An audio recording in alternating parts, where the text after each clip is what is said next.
que Natal e Noel acabaram se fundindo, e nessa fundição a gente praticamente percebe que o significado, o verdadeiro significado do Natal acabou se deteriorando em detrimento do consumismo, do capitalismo e etc. Por exemplo, quem aqui acredita que o Natal perdeu o seu verdadeiro significado? Quem acredita? Que acabou meio que se deteriorando. Veja. Então, a gente vai refletir um pouquinho sobre os verdadeiros significados do Natal nesta oportunidade. E você que está chegando, seja muito, muito bem-vindo. E é claro, eu já trago algumas provocações aqui. Será que Jesus nasceu de fato no dia 25 de dezembro? Essa é uma provocação. E a gente vai falar um pouquinho hoje, sobre isso. Bom, nós vamos estabelecer nosso ponto de início aqui, reflexivo, num texto muito conhecido, que está lá em Mateus, Matatiahu, no capítulo 2, no verso de número 1 a 3. Mateus 2, 1 a 3. O texto sagrado diz o seguinte: E tendo nascido Jesus em Beit-Lehem, Beit-Lehem no hebraico é casa do pão. Alguns traduzem isso por padaria. E aí fica fácil a gente entender porque mais tarde Jesus, em um dos seus discursos, vai dizer: Ani lelechem nehai, eu sou o pão da vida. Porque o pão nasce exatamente na casa do pão, nasce na padaria, nasce em Belém, Beit-Lehem. E tendo nascido Jesus, Yeshua, o Salvador, que esse é o significado do termo hebraico, Yeshua, em Beit-Lehem da Judéia, em Belém da Judéia, no tempo do rei Herodes, eis que uns magos vieram do Oriente a Jerusalém, dizendo: onde está aquele que é nascido Meler Yehuduit? Veja, aquele que é nascido rei dos judeus. Porque vimos a sua estrela no Oriente e viemos a adorá-lo. E o rei Herodes, ouvindo isso, diz a sabedoria sagrada, ao invés de se alegrar com o nascimento do Meler Malkei Hamalakim, do rei dos reis, ele se perturbou, ele ficou alarmado, diz o texto bíblico. E o mais interessante é que quando a gente olha para esse texto de Mateus 2, 1 a 3, esse texto é o cumprimento de uma porção que também está na profecia bíblica, lá em Números 24, 17, quando nós lemos: de Yaakov, de Jacó, nascerá uma estrela, veja, e de Israel se levantará um homem. Então, aqui está acontecendo, na verdade, o cumprimento de uma palavra que já havia sido liberada no Antigo Testamento. Ou seja, o Novo Testamento, ele passa a ser o cumprimento das profecias bíblicas veterotestamentárias. E isso justifica porque é que hoje nós temos tantos e tantos judeus messiânicos, ou seja, judeus que acreditam que de fato Jesus Cristo é o Messias, uma vez que há um cumprimento do que nós encontramos na Escritura Sagrada. Pois lemos em Números 24:17 que de Jacó nasceria uma estrela, e os reis magos, eles vão dizer para Herodes: vimos a sua estrela no Oriente e viemos adorá-los. Bom, dentro da tradição cristã, os reis magos são conhecidos por serem os personagens que visitaram Jesus. E há quem dê nome a eles: Gaspar, Melquior e Baltazar. Bom, é muito importante a gente destacar que a Bíblia não chama os magos de reis em nenhum momento. Em nenhum momento. E isso é identificado nas mais diferentes versões. Veja que interessante. Nas mais diferentes versões. E os termos usados na Bíblia, e isso é muito importante a gente prestar atenção, são magos, sábios, homens que estudavam as estrelas e termos semelhantes. O que nos permite sugerir que o termo magos, grave isso, poderia ser uma referência a homens estudiosos. E o que se tem sugerido é de que esses magos eram astrólogos. Hoje a gente tem o termo astronomia, que é uma superação do termo astrólogos, ou seja, a astronomia ela é pautada em um método, em uma ciência. Então, diferente da astrologia, que está mais no campo, digamos, da mística, e para aqueles que têm uma mentalidade um tanto que positivista, né, do mito, enfim.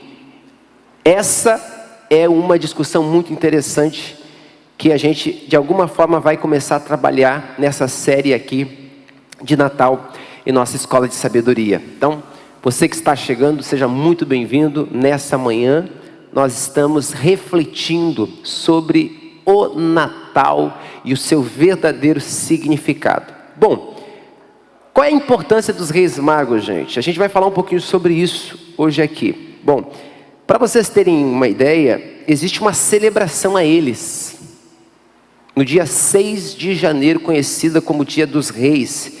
E existem relíquias destes magos na Alemanha. E a Bíblia aqui vai dizer, texto que nós lemos e fundamentamos a nossa introdução, que eles chegam em Israel, vão se encontrar com Herodes, o governador da região, e perguntam para Herodes: onde está o rei nascido dos judeus? E Herodes, mais tarde, isso aqui é muito interessante, não é o mesmo Herodes, a gente tem vários Herodes na Bíblia, e isso é muito importante a gente destacar, mas esse Herodes também tinha um comportamento de raposa, gente. Por quê? Porque ele dá atenção para os magos, pergunta para eles o que eles de fato sabiam a respeito disso e sugere para eles que, ao encontrar o rei, que eles voltassem para descrever o lugar onde ele estava, porque ele também iria adorá-lo.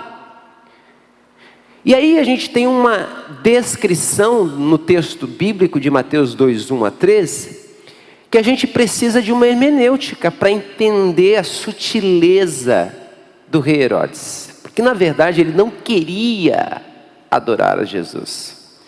Pelo contrário, Escritura sui ipsícios interpreta, a Escritura por si só se interpreta. Ou seja, o que aconteceu com Herodes é que ele se perturbou. Ele ficou perturbado, alarmado com essa notícia. E ao invés de se alegrar, ficou perturbado, diz o texto de Mateus. E aí, gente, quando a gente começa a fazer uma hermenêutica disso, como já destacado, olhando para o Antigo Testamento, a gente já tem lá em Gênesis capítulo 3, versículo 15, uma informação e ao mesmo tempo uma declaração de Deus a respeito da chegada do Messias, a chegada de Jesus. Gênesis 3,15, nós temos uma espécie ali de proto-evangelho, ou seja, logo após a queda de Adão, logo após a queda de Eva, nós já temos uma boa notícia da parte de Deus. Olha como Deus é maravilhoso.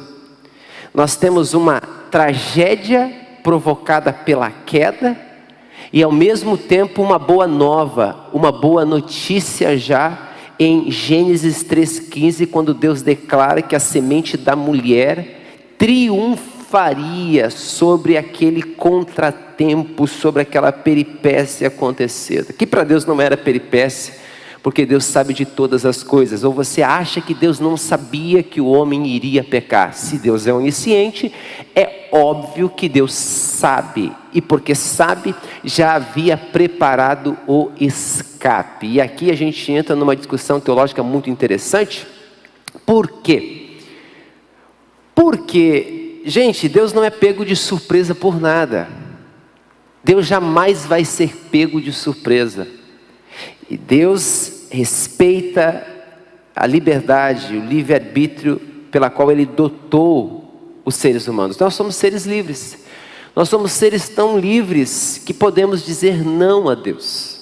E não é por acaso que a gente vai encontrar inúmeras referências nas Escrituras, onde o próprio Cristo vai dizer: se ouvides, se atentardes, se obedecerdes. Veja, é interessante a gente prestar atenção que Deus não nos trata como um objeto, mas Deus nos trata como um ser. Há uma equivalência, não é uma dimensão de relacionamento assimétrica, verticalizada, Deus sujeito, você e eu objeto, não. E isso é revelado pela encarnação. Isso é Natal, gente. Isso é boa nova. Isso é boa nova, porque tem muitas pessoas que ainda hoje possuem essa visão de um Deus equidistantes, exilado num céu, que virou o seu rosto para a humanidade e que se esqueceu de nós. Perdoe essas pessoas que têm essa mentalidade e que pensam que Deus nos abandonou. E nessa ala estão os deístas, com D de dado, deístas, que até defendem a tese de que de fato Deus criou todas as coisas, mas sabe de uma coisa?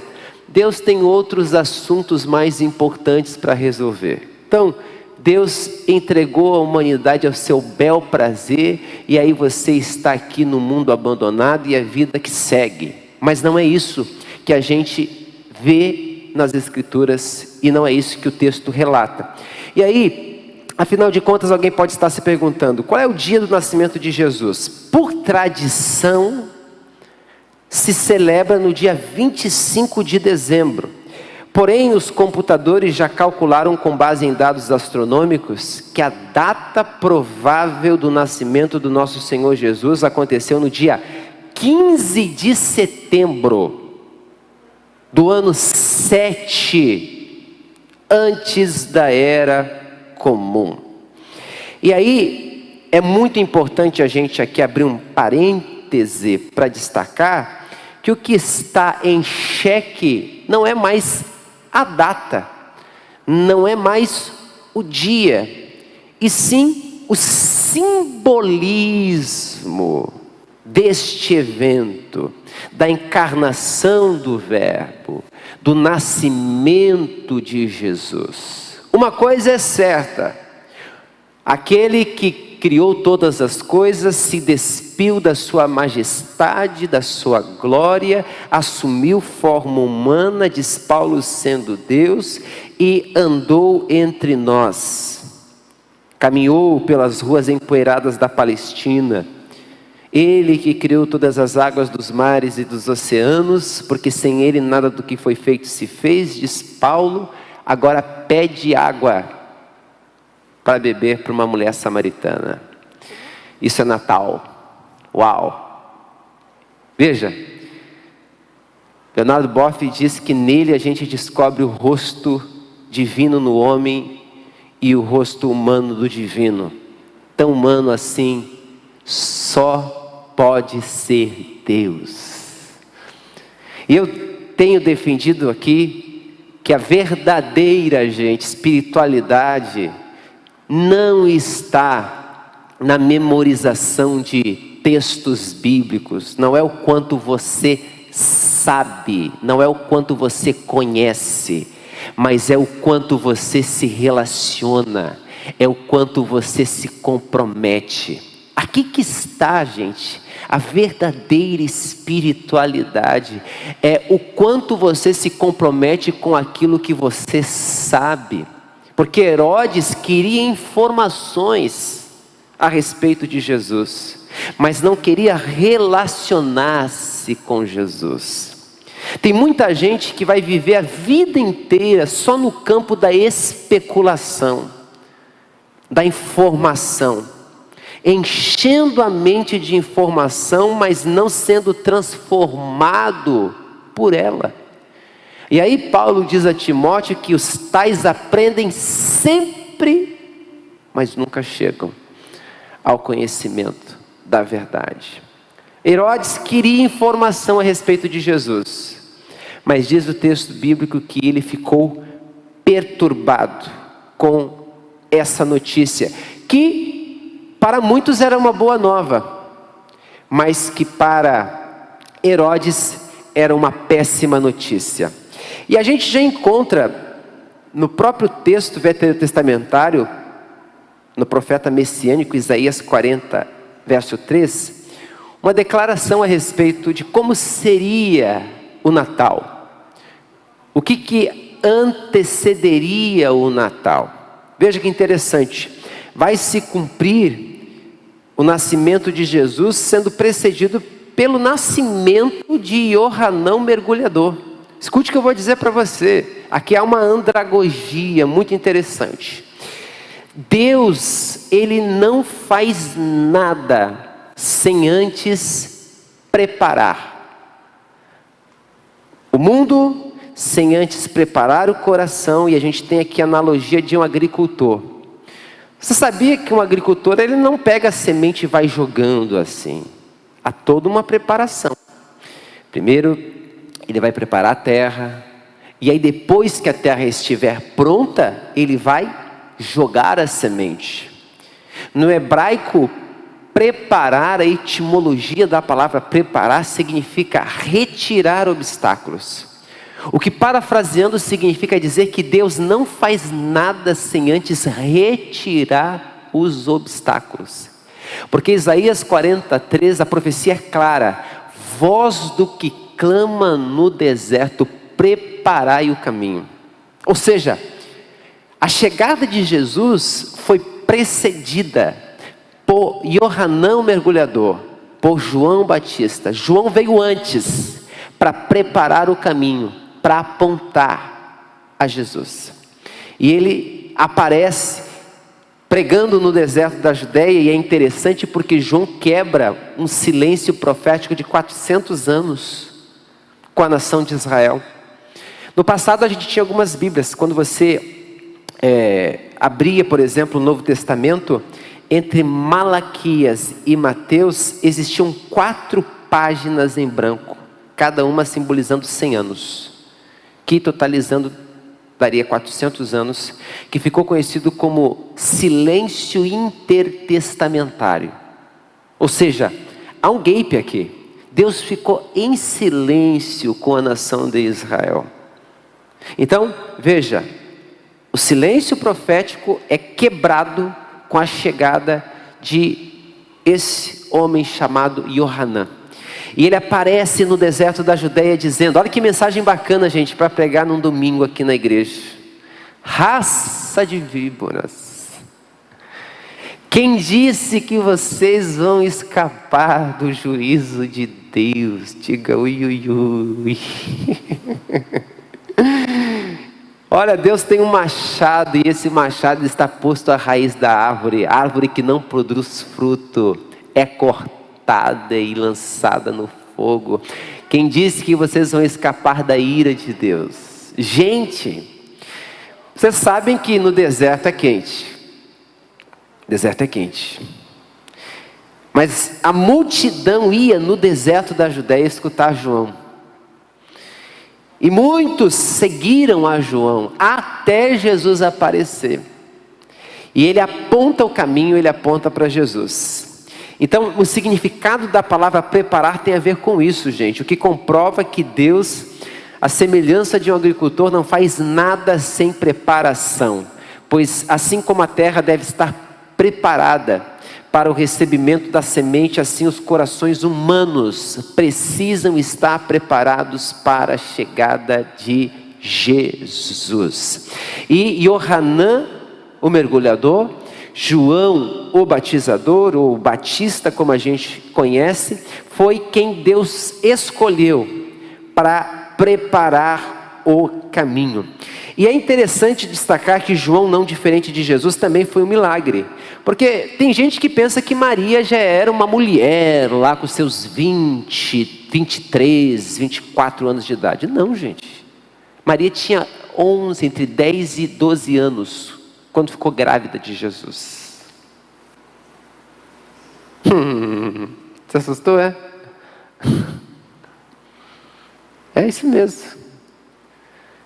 Era extremamente nova, porém lúcida, porém consciente. Certamente já havia passado pelo período menarca para poder ser mãe, ou seja, já tinha a sua primeira experiência de menstruação. Mas o que me chama a atenção é que ela não era uma bobinha, porque ela interpela o anjo. Como é que vai ser isso? Como é que vai se suceder? Veja, há uma racionalidade aqui. Não é o anjo chega, diz o que vai acontecer e ela, ai, coisa boa, eu sou a melhor, fui escolhida entre todas. Não, não, não, não. Há um ato de humildade. Você observa o cântico, o Magnificat de Maria, você começa a ficar totalmente assim, consciente de que há um ato de humildade e ao mesmo tempo de consciência do evento. Ou seja, ela não entra em transe, sabe? Ela está consciente quando o anjo fala com ela. E aí, nós temos dois milagres. Primeiro é a concepção de uma virgem, ok? Veja, como é que vai ser isso? Eu nunca tive relação com homem algum. Porque entre o noivado e o casamento existia um período chamado esponsal. Período esponsal. O que é isso, gente? Na cultura hebraica. O período esponsal era um período em que o noivo, ele ia correr atrás da máquina. Bíblia, linguagem de hoje. Ele ia correr atrás da máquina, gente, para preparar tudo. Casa, porque quem casa tem que ter casa. Então era a responsabilidade do noivo. E não só isso. Arcar, inclusive, gente, com a festa. Eu já encontrei pais que me disseram o seguinte: Pastor Paulo, pelo amor de Deus, ora porque minha filha precisa casar. Não vejo a hora da minha filha sair de casa. Gente, naquela época era diferente. O camarada que queria tirar a filha do pai, acho que tinha que voltar esse tempo, né? Eu sou pai, aleluia.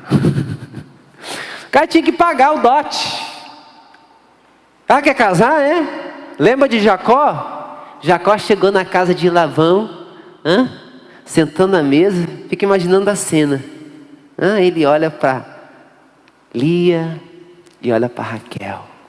E quando ele olha para Raquel, sabe, começa a ser coraçãozinho do olhar dele, assim, aquela coisa linda, né? E interessante o significado da palavra Lia e Raquel, ou Leia, melhor dizendo, no hebraico.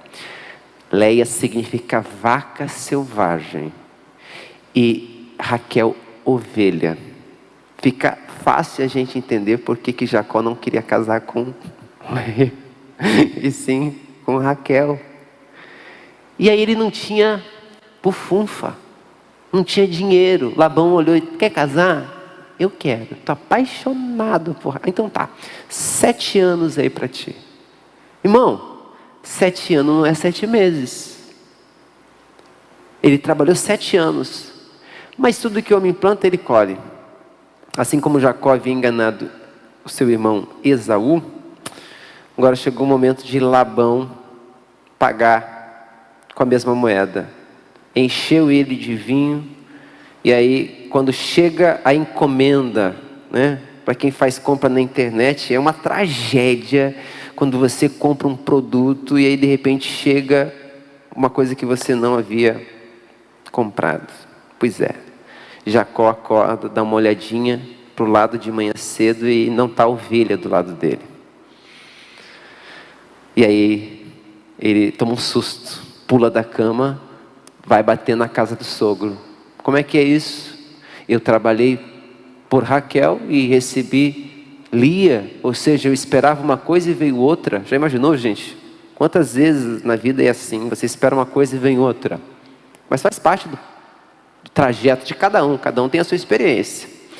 E aí o Labão, hábil negociador, disse o seguinte: olha, faz o seguinte, você trabalha mais 7, e aí, gente, eu começo a descobrir verdadeiramente o que é amor. O amor tudo suporta, o amor tudo crê, o amor tudo espera. Ele, no final de 7 dias, recebeu Raquel, mas teve que trabalhar mais 7. 7 mais 7? 14. 14 anos ele trabalhou. Tinha que pagar naquela época. E esse período esponsal é um período, quando a gente observa a cultura hebraica, gente, de preparação. O noivo tinha que correr atrás da máquina, né? Então aqui, gente, a concepção de Jesus já é um milagre. Mas o nascimento de João, não diferente do de Jesus, também foi um milagre. A diferença é que João é nascido da carne, ao passo que Jesus é nascido de Deus. Essa é a diferença. João é fruto de uma relação entre Isabel e Zacarias, porém Jesus é gerado pelo Espírito Santo de Deus.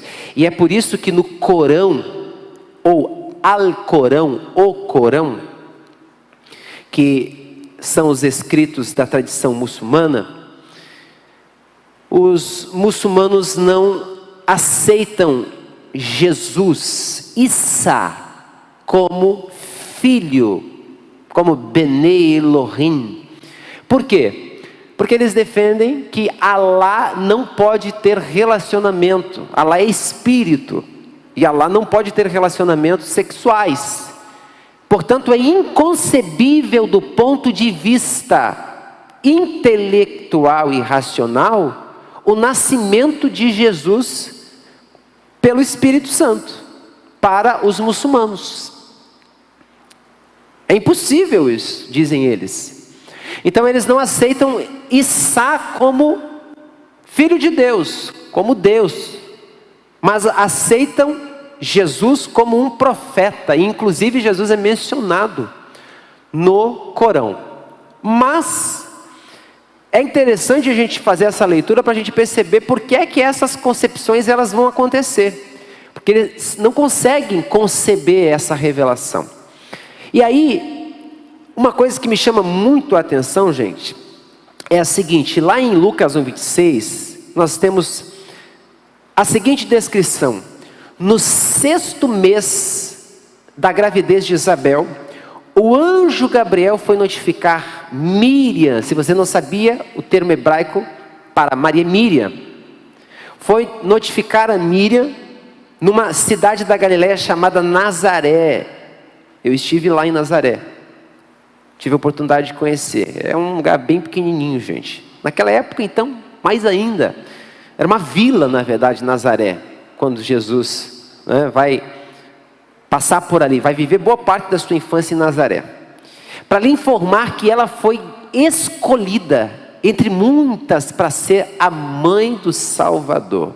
E aí é interessante que o anjo Gabriel, ele vai detalhar o plano de Deus e faz questão de eliminar qualquer resquício de dúvida, ao informar que a sua parenta chamada Isabel, que era estéril, aqui está o segundo milagre, pega aí, o segundo milagre está aqui, era estéril, que ela também ia ser visitada por Deus e que, apesar da sua idade avançada, seria mãe. Então nós temos 2 milagres. O primeiro é a concepção de uma virgem sem ter relacionamento sexual com homem algum, Maria. E o segundo é a esterilidade de Isabel. Ou seja, nós temos um segundo milagre e mais, avançada em idade. O que significa, gente, que para Deus nada é impossível. Quem coloca teto para Deus somos nós. É a nossa razão. Que a nossa razão não passa desse teto aqui, gente.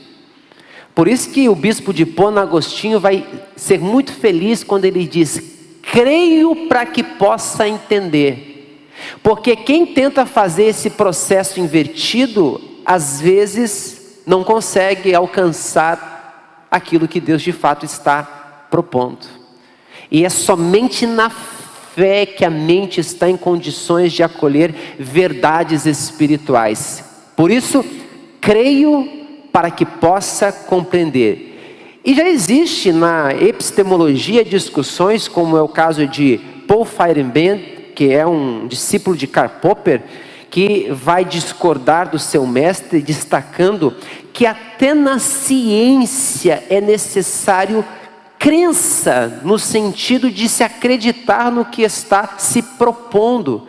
Porque se você não acredita, não tem base alguma para você prosseguir com aquilo. Você só faz alguma coisa quando você acredita. Então isso, é claro que aí a gente pode discutir a diferença entre crença e fé, mas nesse aspecto que eu me refiro é um pouco que sinônimo. Então tem que ter, gente. Você tem que acreditar naquilo.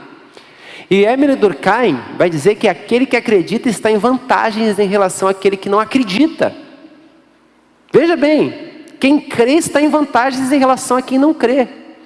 Claro que nós não cremos em qualquer coisa, porque a nossa fé não é uma fé boba, não é uma fé cega, não é uma fé burra. 1 Pedro 3,15, antes santificai a Cristo como Senhor em vosso coração, estando sempre pronto para responder o motivo da razão da esperança que é em vós. Ou seja, a nossa fé é uma fé racional, é uma fé inteligente, não é uma fé boba, não é uma fé cega, tem um fundamento, mas entre fé e razão, a fé sempre está, digamos, na tutela, como senhora da razão, como guia da razão. Ou seja, a fé vai norteando a razão.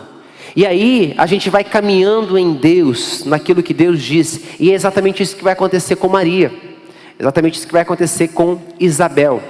E tudo mostra que Maria, gente, era uma mulher inteligente. Porque a Bíblia diz que ela correu para a casa de Zacarias e Isabel para ver se de fato aquilo estava acontecendo. Vamos lá ver se isso procede mesmo. Não é, Deus falou e está tudo certo e tal. Não. Vamos apurar os fatos. Maria foi correndo para a casa de Isabel, gente, para saber se de fato aquilo procedia. E aí quando Maria coloca os pés dentro da casa e fez a saudação, o texto diz que a criança estremeceu de alegria no ventre de Isabel, e na mesma hora ela foi cheia do Espírito Santo e começou a louvar a Deus, dizendo: bendita és tu entre as mulheres e bendito o fruto do teu ventre. Lucas 1,42. Eu abro um parênteses para dizer que quem está cheio do Espírito Santo tem prazer na adoração. E Isabel ainda cantando arremata no verso 45 dizendo o seguinte, de Lucas 1: bem-aventurada que creu, porque serão cumpridas as palavras que lhes foram ditas da parte do Senhor. Então veja, a bem-aventurança na fé. Bem-aventurados são aqueles que creem.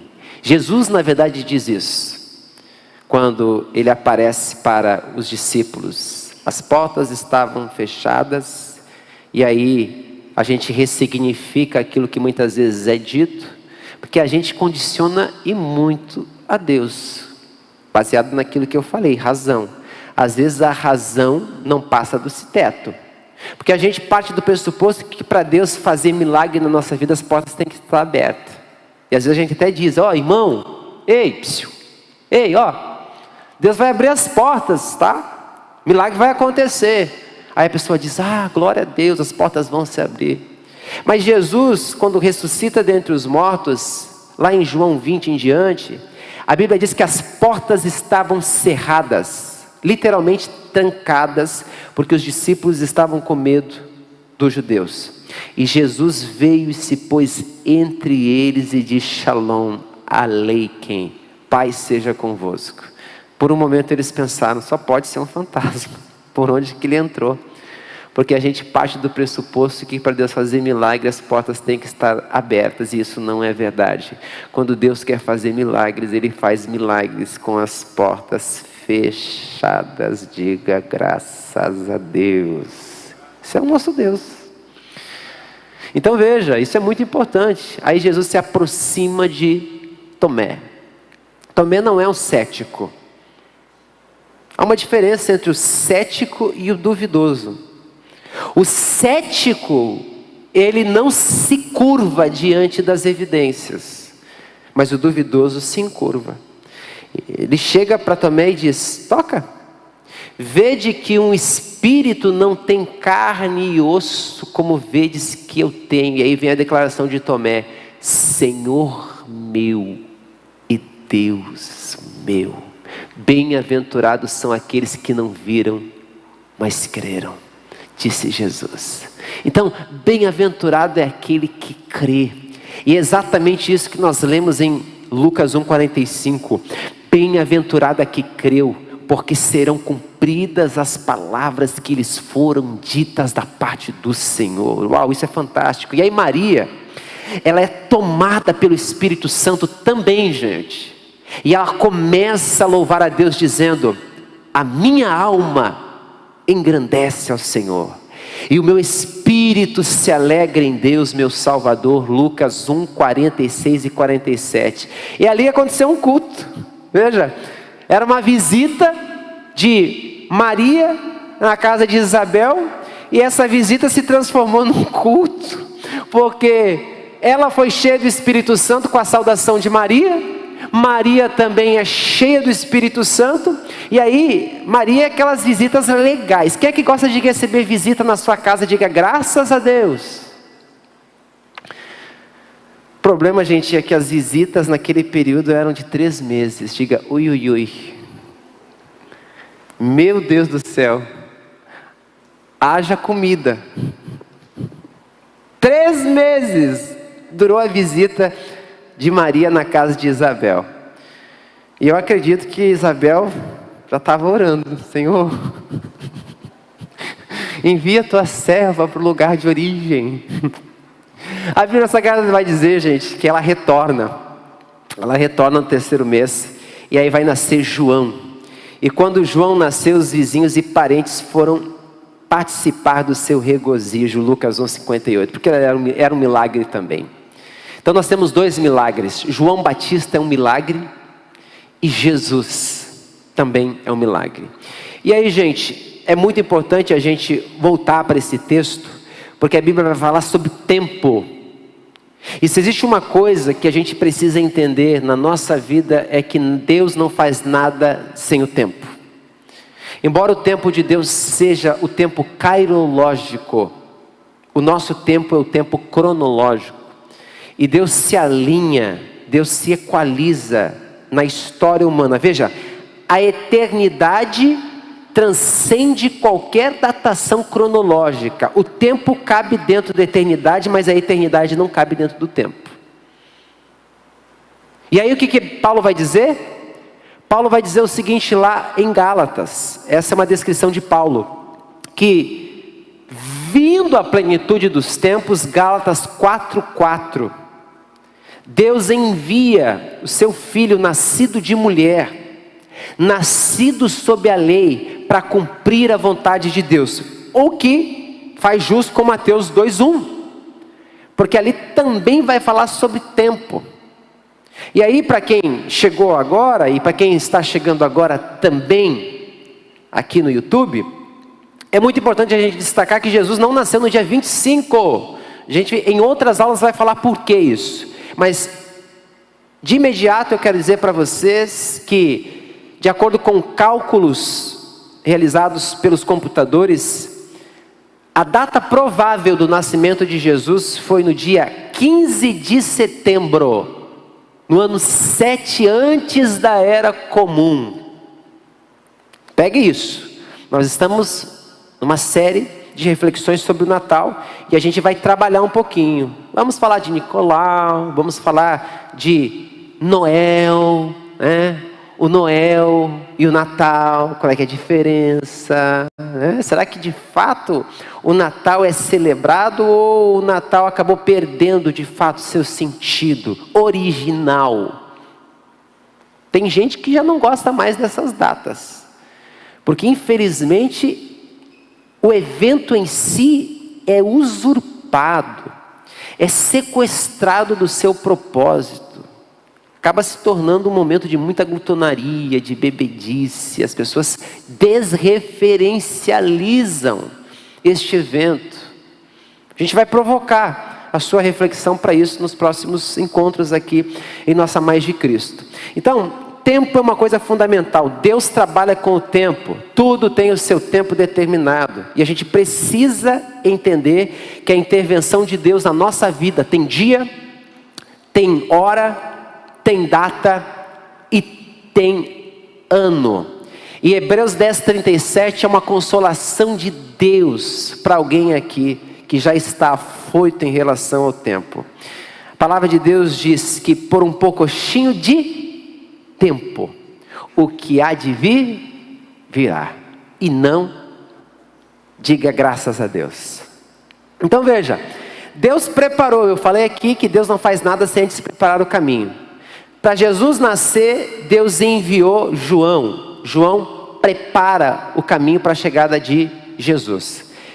Mas Deus também preparou a cultura grega, preparou a cultura romana com o direito e, acima de tudo, as suas estradas para a disseminação da boa notícia de Deus aos homens. Porque se isso não tivesse acontecido, o evangelho ia ficar confinado naquele reduto da Palestina, do primeiro século. Então veja como Deus é um Deus sábio. Escute o que eu vou dizer aqui, ó. Olhe para cá. Nada acontece por acaso. Nada.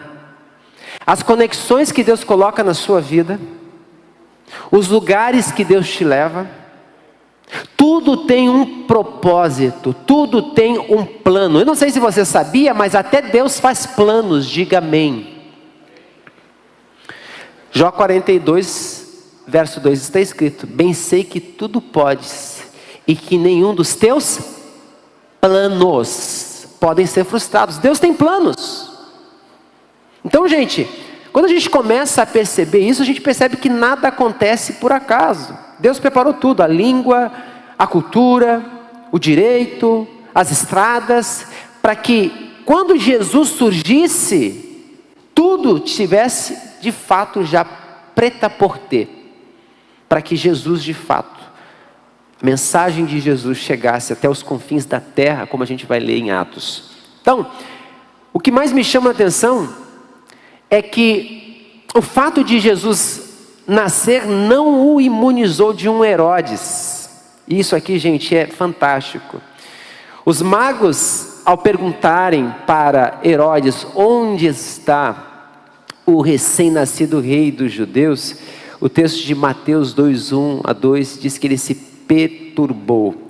Isaías 700 anos de Jesus nascer, capítulo 9, versículo 6 vai dizer: porque um menino nos nasceu e um filho se nos deu. O principado está sobre os seus ombros e o seu nome será Maravilhoso, Conselheiro, Deus Forte, Pai da Eternidade e Príncipe da Paz. Só para você ter uma ideia, gente, no Evangelho de Mateus nós encontramos pelo menos 12 profecias do Antigo Testamento sendo literalmente cumpridas. Sabe por quê? Porque Deus não é homem para que minta, e nem filho do homem para que se arrependa daquilo que ele disse. Porventura porventura o Senhor falaria e não cumpriria? Prometeria e não confirmaria? Se Deus falou, descansa. A palavra hebraica é dabar. E dabar significa Deus fala e acontece. E disse Deus, haja luz. E houve luz. Então, Deus é um Deus propositivo. E tudo que está escrito se cumpre. 12 profecias do Antigo Testamento cumpridas. Ipsis litere. Apenas no Evangelho de Mateus. Bom, no texto que nós lemos em Mateus 2:1, diz que Jesus nasceu em Beit Lahim, casa do pão, padaria, em Belém da Judéia.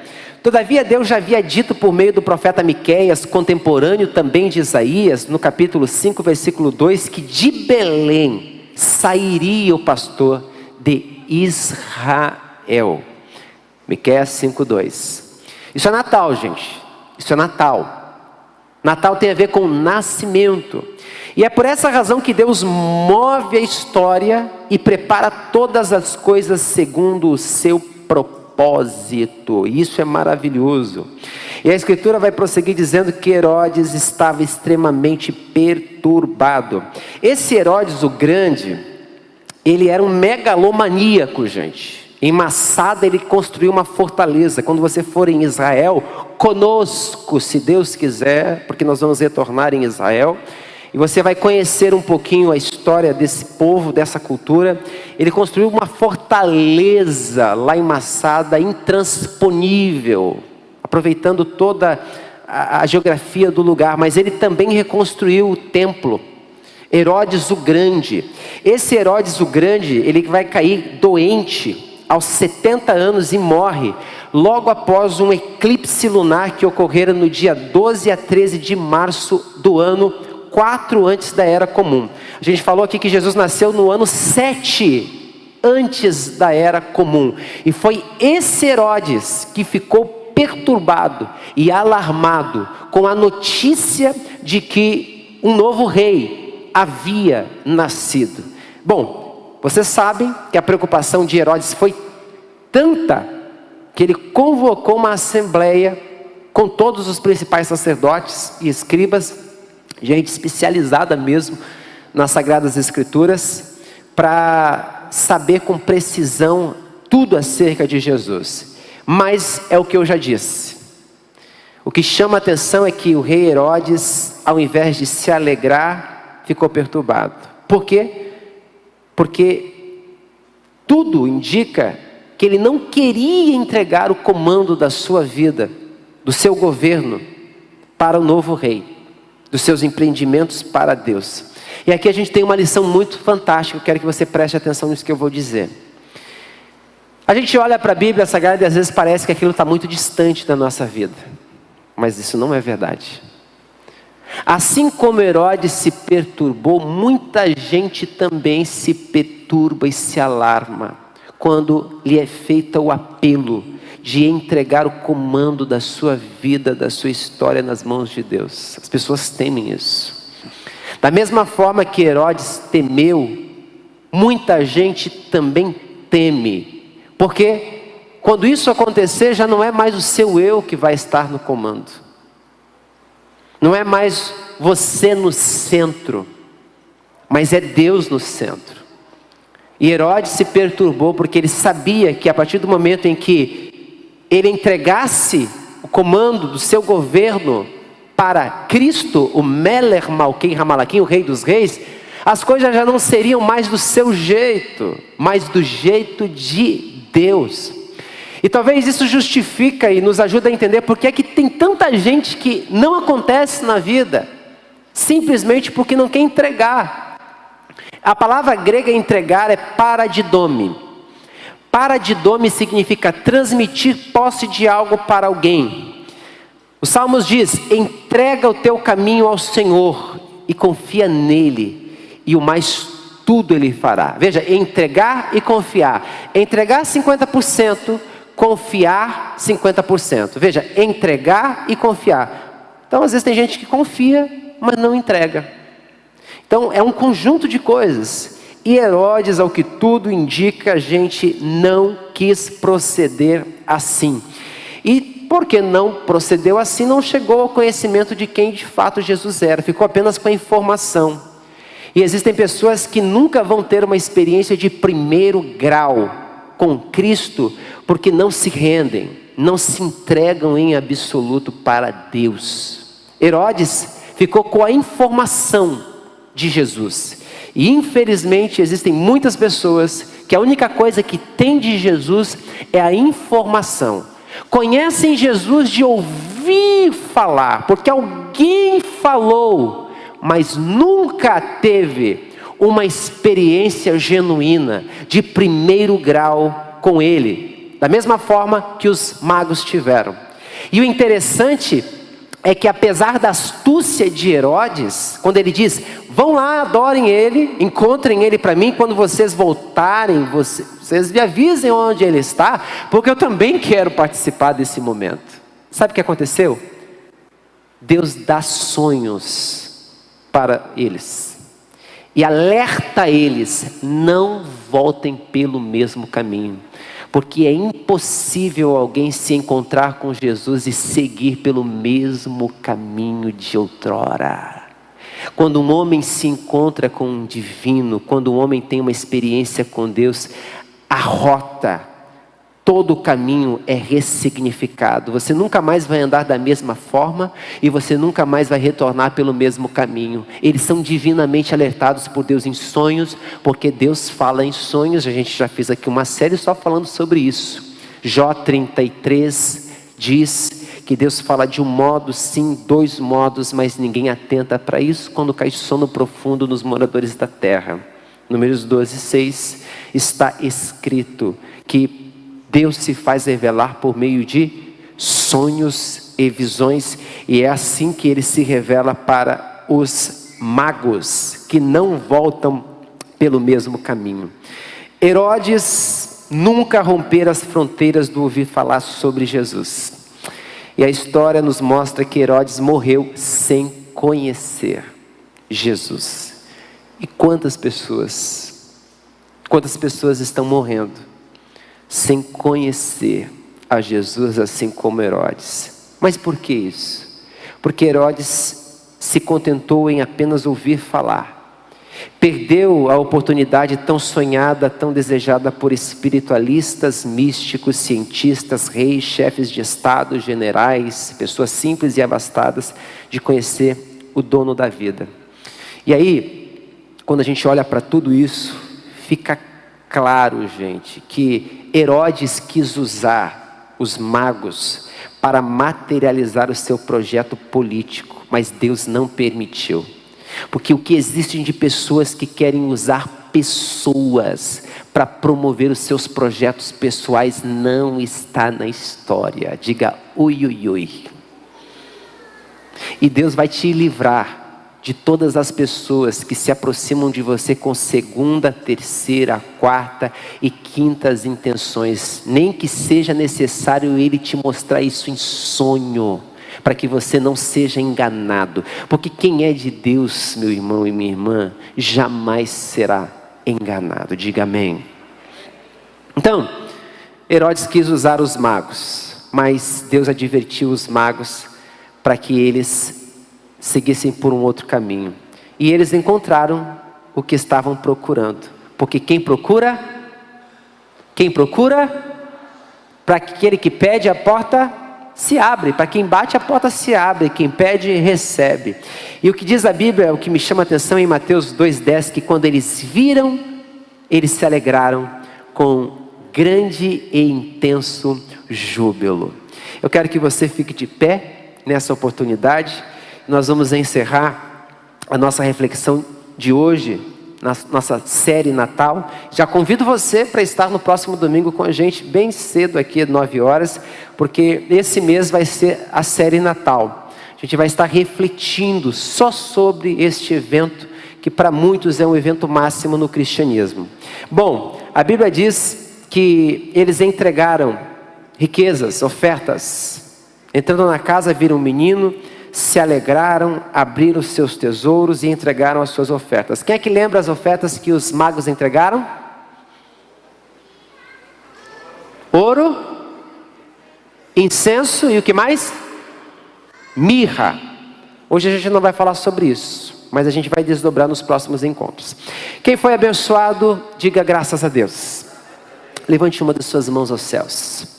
Vamos agradecer ao Senhor pelo Natal, pelo nascimento de Jesus, porque Ele vive, nós também vivemos. Pai, muito obrigado pela revelação que o Senhor entregou à humanidade em Cristo. O nascimento de Jesus é a expressão máxima do seu amor por nós. E aqui estamos, Senhor, neste dia, refletindo na sua poderosa e preciosa palavra. Nós amamos ao Senhor e te agradecemos por tudo aquilo que ouvimos. Não tememos entregar o comando das nossas vidas, Senhor, diante do Senhor. Colocamos a nossa vida nas tuas mãos e na certeza e na fé de que somos por ti cuidados, prosseguimos e avançamos, Senhor, na certeza de que o seu caminho é mais elevado do que o nosso caminho e que os seus pensamentos são maiores do que os nossos pensamentos. Desde a eternidade não se viu nem se ouviu um Deus que trabalha por aqueles que nele esperam, e nós esperamos e confiamos em ti, e todos digam graças a Deus. Diga amém. Aplauda o nome do Senhor Jesus e até domingo, 9 horas, se Deus quiser. Deus os abençoe e podeis tomar assento.